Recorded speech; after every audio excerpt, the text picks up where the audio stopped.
Alright, welcome back to Metal on Metal for turn 23, or file 48. In the last turn, some stuff blew up. More American stuff blew up than German stuff, so I guess that's a win. But we do have a couple of flashpoints. We've got this ongoing contact over here on the right with all the Shermans. I should say rapidly diminishing number of Shermans. Hopefully these Panthers can get back in on it this turn, and while they're not doing great shooting up the front of the Shermans, but they are doing damage. And then meanwhile we have a Pershing which has popped up over here. Hopefully Peanut will either manage to take it out, because he is... they're just reloading. He's going to pop smoke in and come back a bit. And hopefully we can get these two Tigers here. Who is that again? That's the Raw Cabbage and Hutch up, where they can interdict this kind of area between that farm, which is Ventov, isn't it? I think so. And Rhine Camp there. This area I think is going to be the critical objective kind of area. This bit I'm not as bothered about, I guess. It looks like there's infantry dropping off in that wood where FJ is cowering next to his abandoned Schwimmwagen. But yeah, anyway, let's press go. And whoa, something terrible happened over there. I'll have to check that out.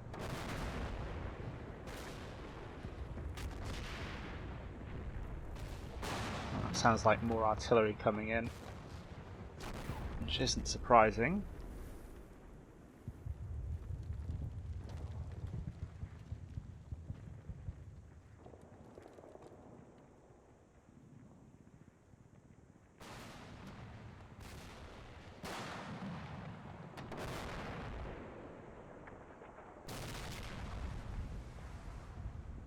Yeah, so 40 seconds in we see, oh dear, there goes Hutch.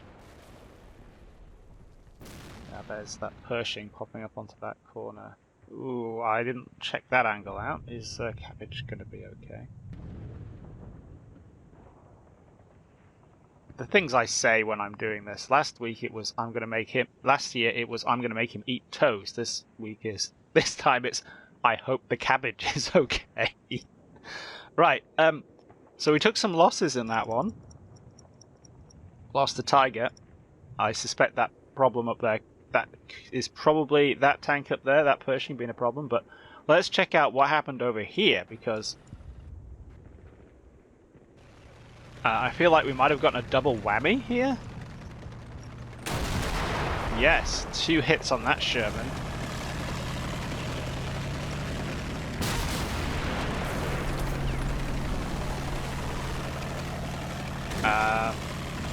A proper penetration. I mean, that does not look like a fun place. It's not on fire. But that doesn't mean much. Fingers crossed that's disabled. And who was that engaging that? Everybody, apparently. Yeah, like Big Chief and was that Casey?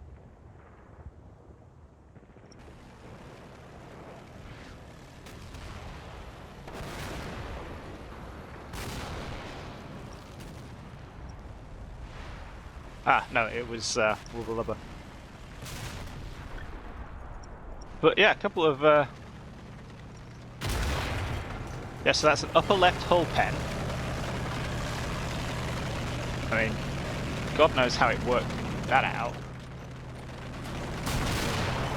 But yeah, I suspect that is not a very pleasant metal box to be in right now. And yeah, I think that's it for that.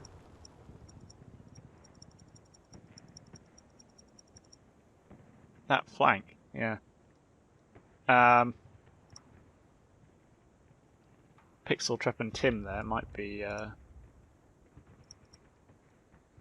I mean, Limbo hasn't pushed any further forward in the wood, but I mean, he must be going to, because, you know, why wouldn't you? And then over here, Jeff Brown, who is listening in to all this stuff here, so that's probably a platoon's worth of Americans. Whether he's... Oh, and we respotted. This is a Pershing.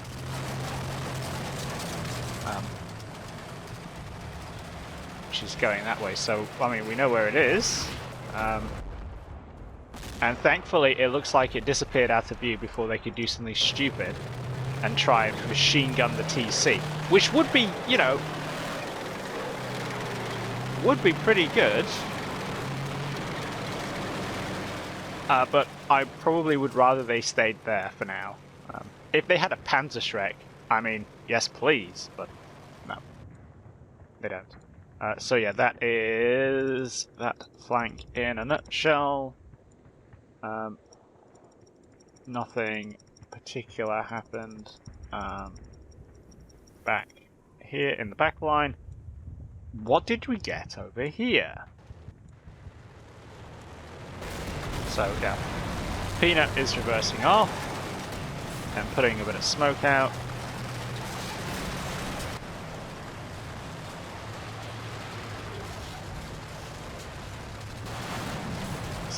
There was some smoke up there. Ah!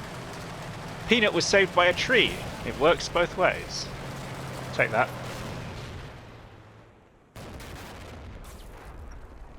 And Hutch, it looks like, did actually spot and start engaging, but evidently didn't hit. Yeah, that was a bit low.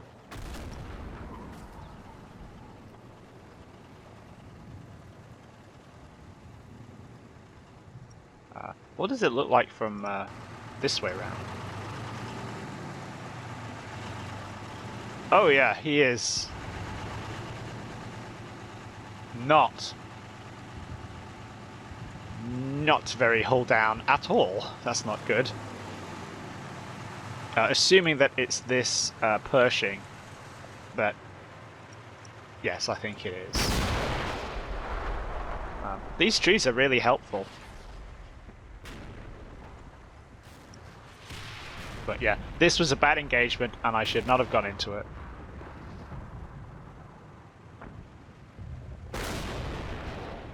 Boom, yeah. Straight in the face.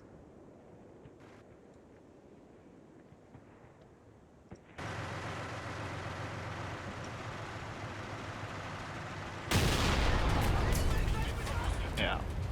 Boom. Only 2 casualties, I guess. That's okay. So who copped it?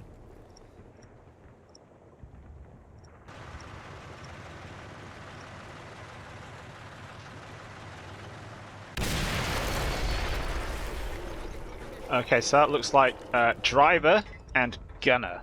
Which should make sense given the shot placement, right? So that's the driver, who is now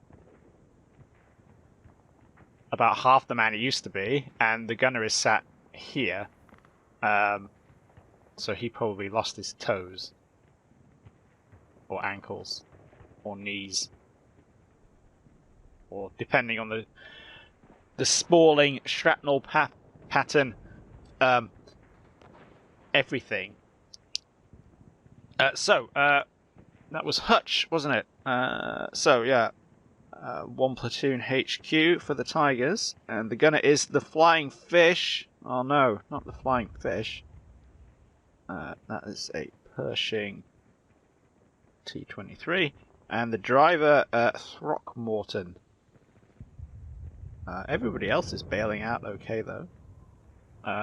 Oh yeah, Hutch is a little bit injured, but you know he's got a fancy hat and an iron cross. He'll be fine. It's just a flesh wound. Does that model come with an iron cross? That's the ribbon for it down there, isn't it? The red and white. I don't know. Funnily enough, I am not up on my medals. But that is it over here as well. So Yeah, a loss, but a dumb loss, should we say? It was perfectly hull down to tackle that crossing there. A bit less so, which is why to the Pershing, which is why the elevation is so important.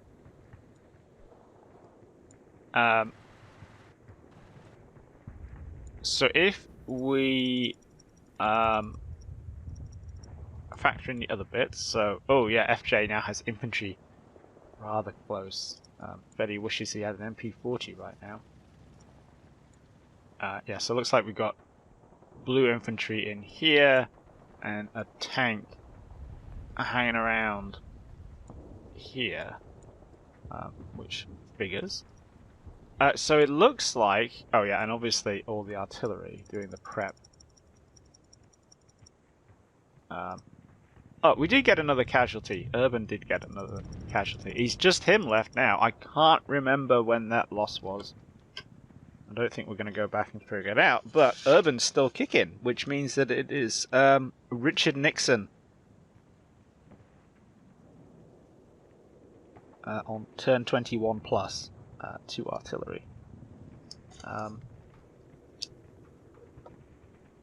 That's going to put his political career up the creek. Yeah, so I think that's it. So we now have where we're looking at this. Let's we can kind of see how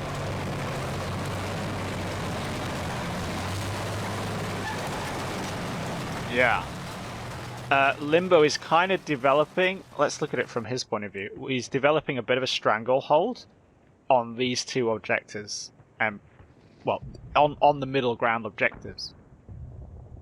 As well, I'm, smashing things up over here, which is awesome, obviously. Over here, things aren't going quite as well. So if we look, we've got a Pershing here, which is working the cutoff in this direction. I might need to come back and put an overlay on this so I can explain it better.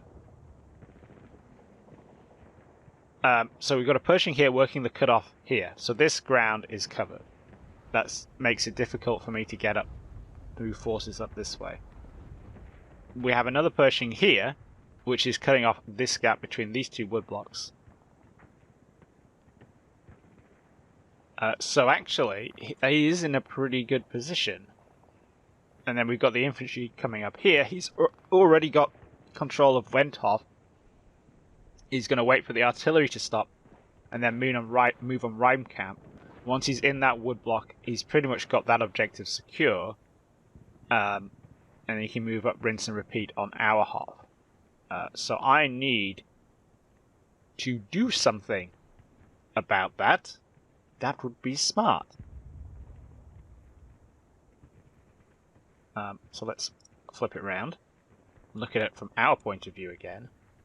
So we've got... we're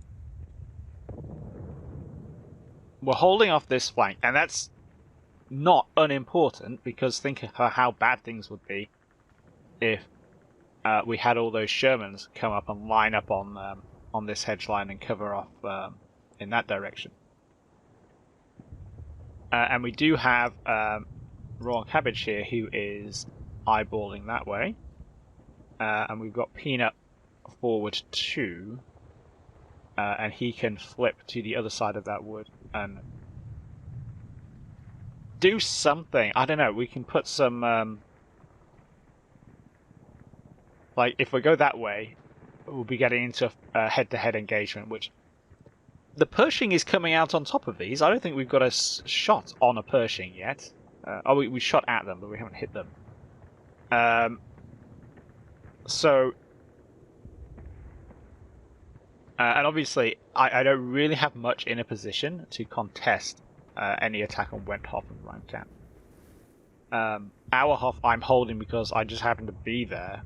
And there's not particularly anything. I don't know, it could be quite difficult to pivot this stuff, this line here, around that way. To cover that approach from the woods, if Limbo decides to like stage an infantry attack or something from there. So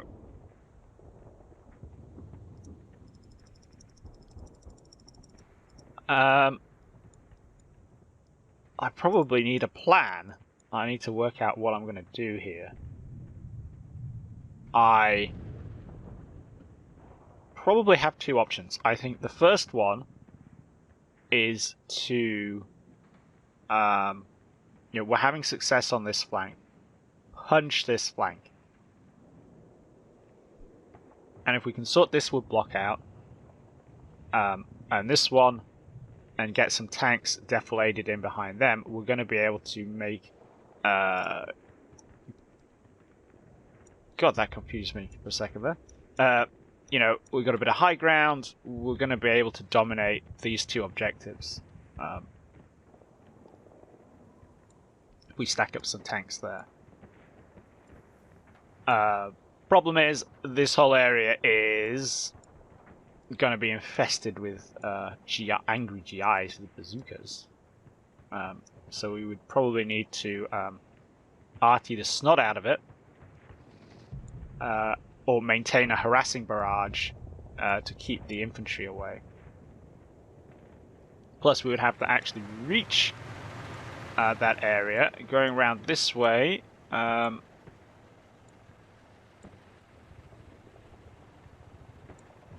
could work depending on the breaks. Yeah, I think maybe.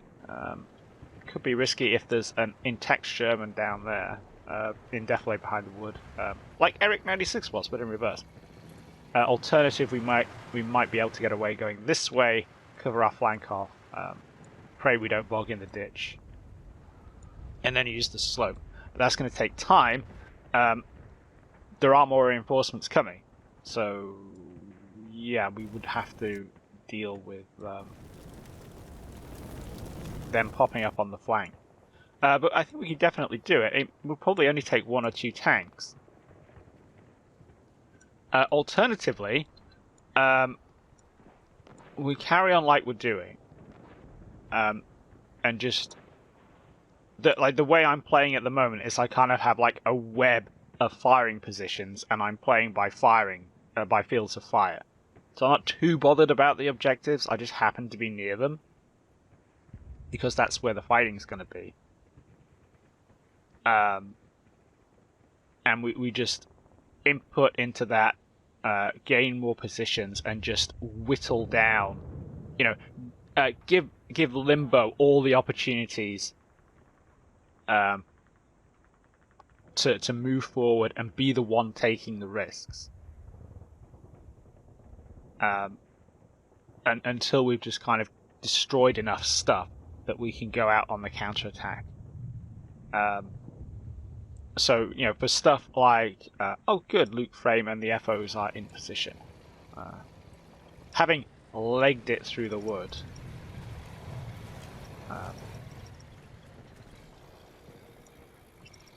Is to say, yeah, have that wood block, have that objective, awesome. It gets a complimentary 12 tubes of 105s, firing for the next 10 minutes. So have fun with that. That's totally an option. We only need to get the objectives at the end of the game. They don't need to be intact or anything like that. So it could be a good idea to use them as bait. And that might be smart, especially... well, I was going to say especially on the left. That's where the objectives are, hapless, you muppet. That could be a better way... Well, these two concepts aren't exclusive to one another, right? I'm going to have to do some maneuvering on the right anyway. The left is maybe a bit dangerous because of that Pershing, but, a combination of range and smoke. Have we got smoke shells? Nope. Nope. We got the artillery smoke. That's still a thing. So we could, with a bit of judicious smoke, overcome some of these issues. So yeah, I mean, in other words, I'm not decided yet, but I think I want to whittle him down. I don't think I can make him think he's winning, but I can probably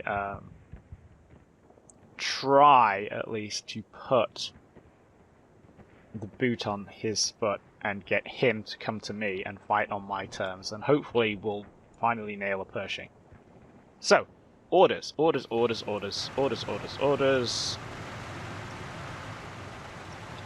These Panthers are fine where they are for now.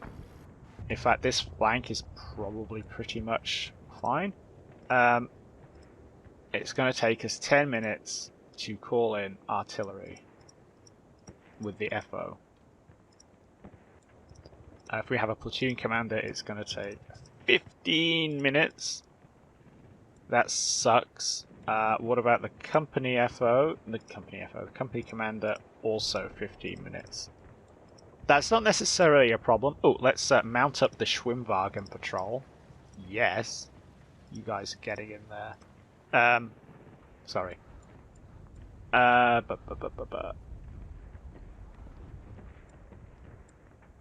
Might use them to do a bit of recce in this direction. I don't want to call the artillery in yet.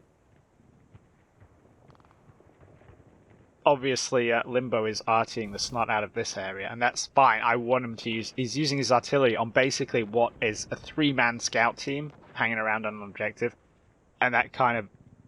It might be telegraphing his intentions. As well as...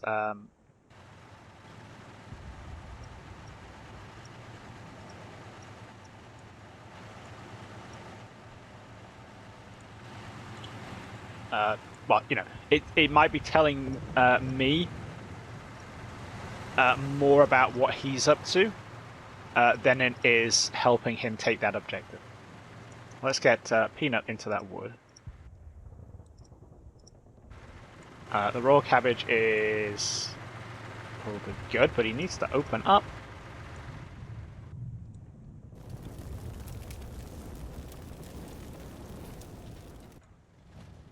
Let's check this.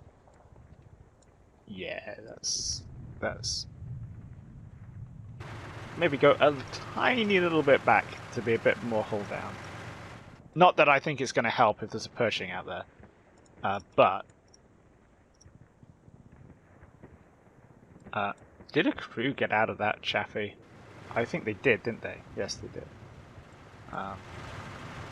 So I guess it's not impossible that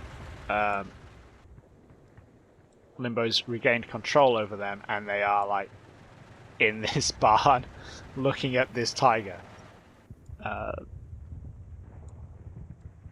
Which is why your tanks need infantry support.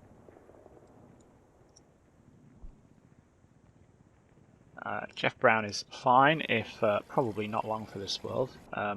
Also, FJ, not long for this world. Pixeltrap and Tim, hiding in the woods, also not long for this world. This is what happens with your recon screen.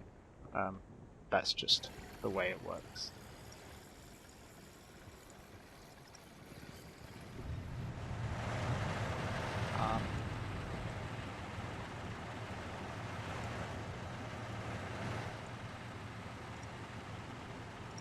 What do we like for terrain here? Can we potentially get a Panther up there? But I can't really see much. Just get a bit of extra elevation, I guess. Oh, we can get quite far into this wood, actually. Ah, that's interesting.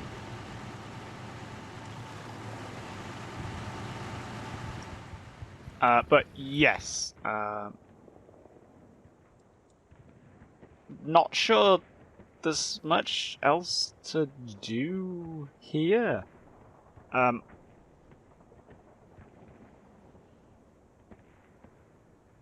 If anything, I kind of want to wait until I get more reinforcements up. So something that we've seen happen with the Chaffies, and is to some extent happening with my recon screen, is you go too far forward, you're difficult to support, and then you suffer when the reinforcements come in. So we know there's more reinforcements coming in at the 30-minute mark. So that's only what that's 37 turns away. So we can play it safe for 7 turns, right? And yeah, just sometimes it's quite difficult to work out if not doing something is the right move or the wrong move, and it doesn't help with a kind of combat mission PBM time dilation because we haven't actually been playing for very long. We've only been playing for 23 minutes. But in reality, we've been playing for like a week. So, yeah, it messes with your head a bit. I think I'm not going to make any other particular changes. I think I'm going to go with the keeping the ball in the Americans' court. So, yeah, let's just send it back.